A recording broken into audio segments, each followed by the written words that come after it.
호세아 14장 이스라엘아 내 하나님 여호와께로 돌아오라. 내가 불의함으로 말미암아 엎드러졌느니라. 너는 말씀을 가지고 여호와께로 돌아와서 아뢰기를 모든 불의를 제거하시고 선한 바를 받으소서. 우리가 수송아지를 대신하여 입술의 열매를 주께 드리리이다. 우리가 아수르의 구원을 의지하지 아니하며 말을 타지 아니하며 다시는 우리의 손으로 만든 것을 향하여 너희는 우리의 신이라 하지 아니하오리니 이는 고아가 주로 말미암아 긍휼을 얻음이니이다 할지니라. 내가 그들의 반역을 고치고 기쁘게 그들을 사랑하리니 나의 진노가 그에게서 떠났음이니라. 내가 이스라엘에게 이슬과 같으리니 그가 백화파같이 피겠고 레바논 백향목같이 뿌리가 박힐 것이라. 그의 가지는 퍼지며 그의 아름다움은 감람나무와 같고 그의 향기는 레바논 백향목 같으리니 그 그늘 아래에 거주하는 자가 돌아올지라. 그들은 곡식같이 풍성할 것이며 포도나무같이 꽃이 필 것이며 그 향기는 레바논의 포도주같이 되리라. 에브라임의 말이 내가 다시 우상과 무슨 상관이 있으리요 할지라. 내가 그를 돌아보아 대답하기를 나는 푸른 잣나무 같으니 내가 나로 말미암아 열매를 얻으리라 하리라. 누가 지혜가 있어 이런 일을 깨달으며 누가 총명이 있어 이런 일을 알겠느냐. 여호와의 도는 정직하니 의인은 그 길로 다니거니와 그러나 죄인은 그 길에 걸려 넘어지리라. 호세아서의 결론이 되는 이 14장은 이스라엘아 내 하나님 여호와께로 돌아오라고 간절한 권고를 시작하여 축복의 약속을 하고 계십니다. 이를 인하여 회개를 촉구하는 것이 호세아 14장의 주제입니다. 돌아오라고 권고하시지요. 1절로 3절입니다. 여기 회개라고 하는 것은 불의한 일을 그치고 고치는 데 있지 않고 여호와께로 돌아온 것이 명확해야 성립이 됩니다. 이스라엘은 현재 불의함을 인하여 엎드러졌다는 실정이지요. 이 불의함으로 멸망받는 실정을 바로 파악하면 회개하지 않을 자가 없는 것입니다. 이제 말씀을 가지고 여호와께로 돌아와야 합니다. 이것은 회개의 기도를 뜻합니다. 회개자가 하나님 앞에서 구원을 얻음에 있어서 자신이 아무런 공적도 이루어 바칠 것이 없고 그는 그저 다만 빈손 들고 말뿐으로만 여호와께 나아가는 것이 합당한 것입니다. 다시 말하면 그는 입술로 수송아지를 대신하며 주께 간절히 드릴 것입니다. 겉으로 나타나 보이는 재물이 문제가 아닙니다.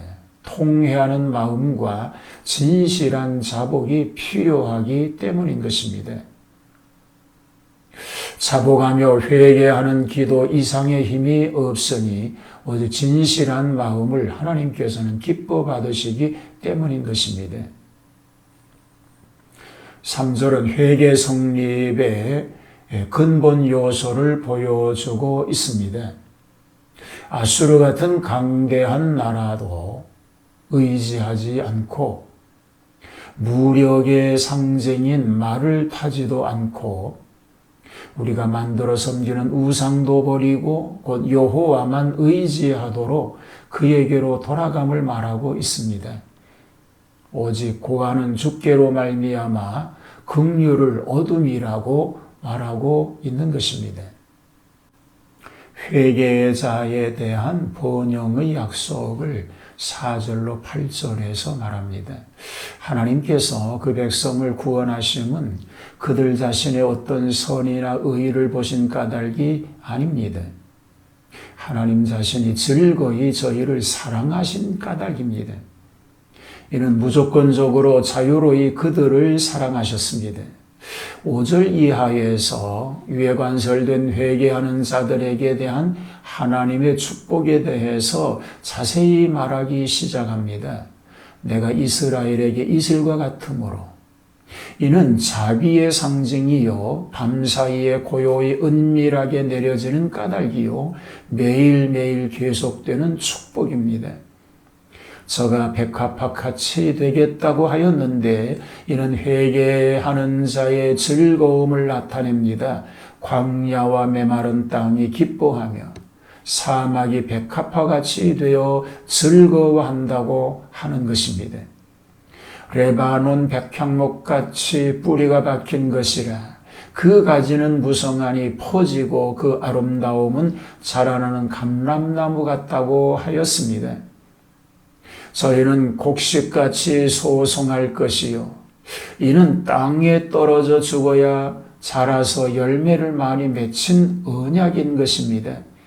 꽃피는 포도나무 같으리라 이는 결국 많은 열매를 맺을 전제 조건이요 그 꽃은 향기가 진동하다고 하였는데 특히 그 향기를 레바논의 포도주 같으리라고 하였습니다. 푸른 잣나무 같으리라 이는 착실한 결실을 뜻하며 특히 회개하는 자에 대한 하나님의 돌보심이 즉각적으로 임함을 말합니다. 따라서 그 그늘 아래에서 보호하심을 받을 것을 뜻하고 있는 것입니다. 마지막 9절에는 누가 지혜가 있어 이런 일을 깨달으며 누가 총명이 있어 이런 일을 알겠느냐. 여호와의 도는 정직하니 의인은 그 길로 다니거니와 그러나 죄인은 그 길에 걸려 넘어지리라고 하였습니다. 참으로 의인은 지혜로운 자는 그 갈 길을 바로 살필 수가 있을 것이라고 하는 것입니다. 오늘도 말씀에 의지해서 주님이 원하시는 대로 의인의 길, 복된 길을 걸어가는 그런 삶 다 되시기를 주님의 이름으로 축복합니다. 하나님 앞에 온전하게 서게 하여 주시옵소서. 어떤 상황 속에서도 하나님의 말씀을 기억하고 주님 품에 돌아와서 주님의 보호하시는 안전한 은혜 가운데 풍성한 은총 속에 살게 하여 주옵소서. 예수님 이름으로 기도하옵나이다. 아멘.